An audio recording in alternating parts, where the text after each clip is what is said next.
All right, it's time for your last video before I come back next week. So make sure that you have everything taken care of before next week, homework done and everything. I'm going to look over some of those and then we'll go over everything and make sure that we're clear on all of these sections before we move on. So the last thing you're going to be working on today is some word problems that require a system to solve. And you have the worksheet in front of you, hopefully. If not, pause the video and get the worksheet right now. And I just wanted to go through and set up 3 of the different problems for you. So this will be like one of each type of problem you're going to run into on there. That way you'll at least have them on the way to solving. Okay? So the first one we're going to look at is number 5 on the worksheet. Number 5 says, the sum of 2 numbers is 15 less than twice the first number. Their difference is 5 less than twice the second number. Find each of the numbers. So when you just read that all together in one sentence, it can be a little bit daunting because it's a lot of stuff going on. So what we need to do is kind of break this one down. So we know that we're going to be finding 2 numbers. So we're going to be using just x and y. And it says that the sum of 2 numbers, is just going to be simply x plus y. Anytime I see that word is, I know that that's going to represent an equal sign. So we have x plus y is. Now this is where it gets a little bit tricky.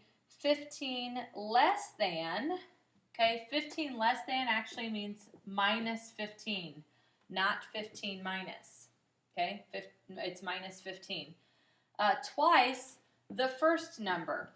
Well, in this case, I guess I'm going to call the first number is going to be x. Okay. Sometimes, and we'll see this in a little bit, we might even want to say something like let x equal first number and let y equal second number. Okay, so that we know what we're talking about. Then we're going to have the next sentence says, their difference would indicate that we're now subtracting them, x minus y, is 5 less than, so there it is again, is, and then 5 less than, which means minus 5, twice the second number. So that's how I'm going to know that this is now 2y. Okay, and then it says find each of the numbers. Now, when you get ready to solve something like this, we cannot immediately use elimination on this one because remember we would need to have it in the form where we've got the x and the y's all together. So if when I get ready to solve, we probably want to move the 2x over on the left on the first equation, move the 2y over on the left on the second equation, and then determine what method you want to use to solve. Okay, so we've got number 5 set up for you. So let's look at now number 10. Number 10 has to do with some geometry, and you're going to run into a few of these. So let's just kind of recall a few things about geometry. In this case, we're talking about angles. So in 10, 11, 12, and 13, you're talking all about angles, and we're talking about supplementary angles, and we're also talking about complementary angles. And I'll remind you that supplementary angles are 2 angles that add up to be 180 degrees. Complementary angles add up to be 90 degrees. Okay, so I'm going to read through number 10 first, the whole way. 2 angles are supplementary. One of them is 8 times the other. Find the measure of the larger angle. So I'm going to need to determine something. I'm going to say maybe let x equal, and it doesn't really matter what you call it as long as it's defined. So x can be the larger angle or it can be the smaller angle. I'm going to let x be the larger angle. And I'm going to let y be the smaller angle. Okay. Now, this problem says 2 angles are supplementary. And right there, that gives us one of the equations that we need to write. We just defined what it means for angles to be supplementary. It means that if we add them up, they equal 180. Okay?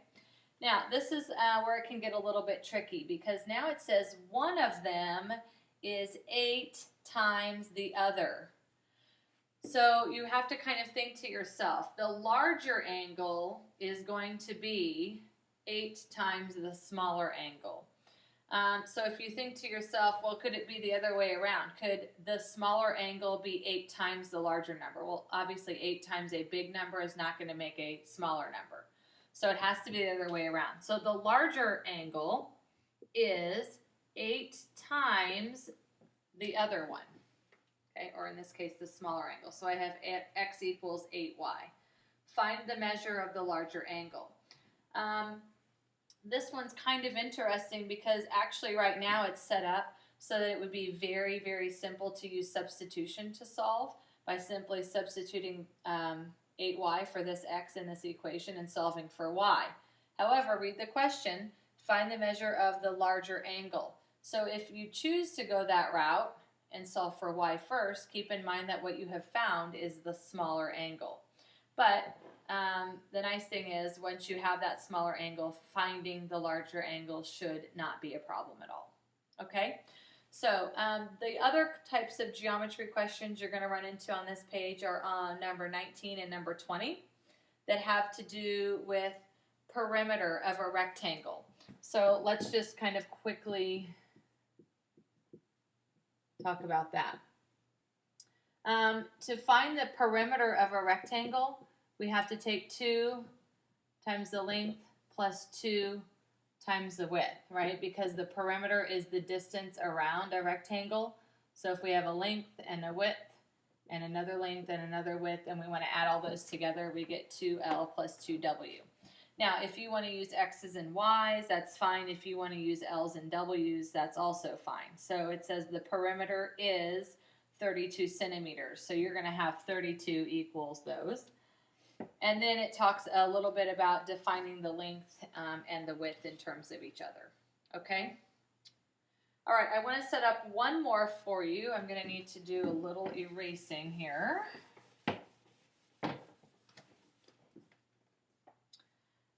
Number 14. Okay.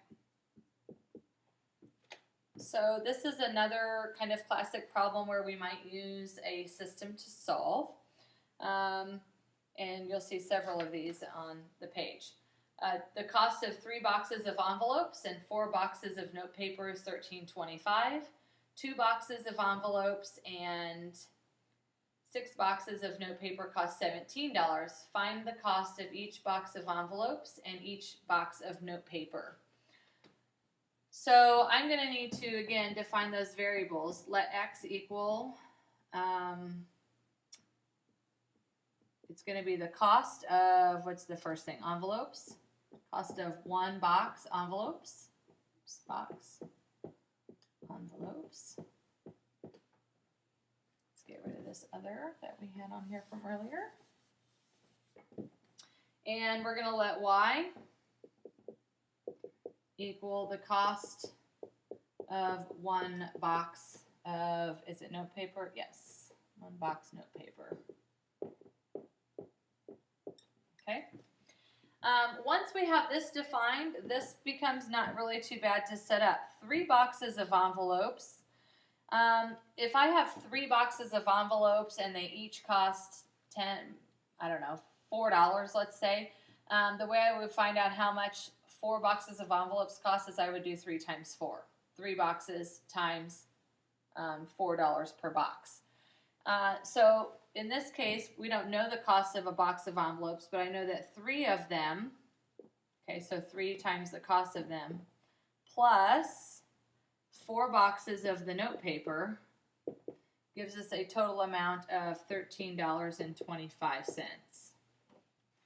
Okay, and then we also know that 2 boxes of envelopes, so 2x, plus 6 boxes of paper, or note paper, is equal to $17.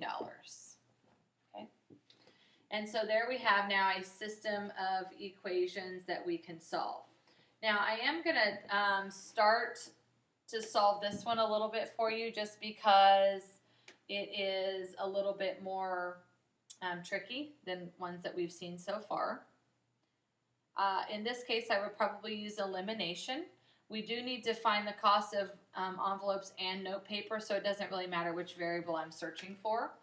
So in this case, I'm going to use elimination, and I'm going to need to make either the coefficients on x be opposites, or I need to make the coefficients on y be opposites. And in this case, it doesn't really matter which one you use. We don't have a coefficient of 1. We don't have any negatives. So I'm going to maybe take this first equation and multiply it by 2. I'm going to take the second equation and multiply it by negative 3. Okay. So that's going to give me an x coefficient here of 6 and an x coefficient here of negative 6, so that the coefficients on x will then be opposites. So when we do that, we get 6x plus 8y equals 2650. And we get negative 6x minus 18y is equal to negative 3 times 17, negative 51. Yes. Okay. All right. And then we're ready to add those two together, and you can see that the x's are going to go away. We're going to end up with negative 10y is equal to negative whatever that amount is, and then you're able to solve for y.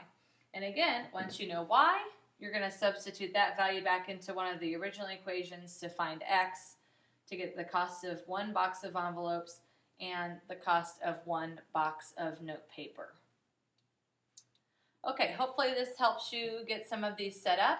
So you have 20 problems on that page. You need to go ahead and do all 20 problems on some notebook paper, and I will see you next week. Have a great day and a good weekend. Bye-bye.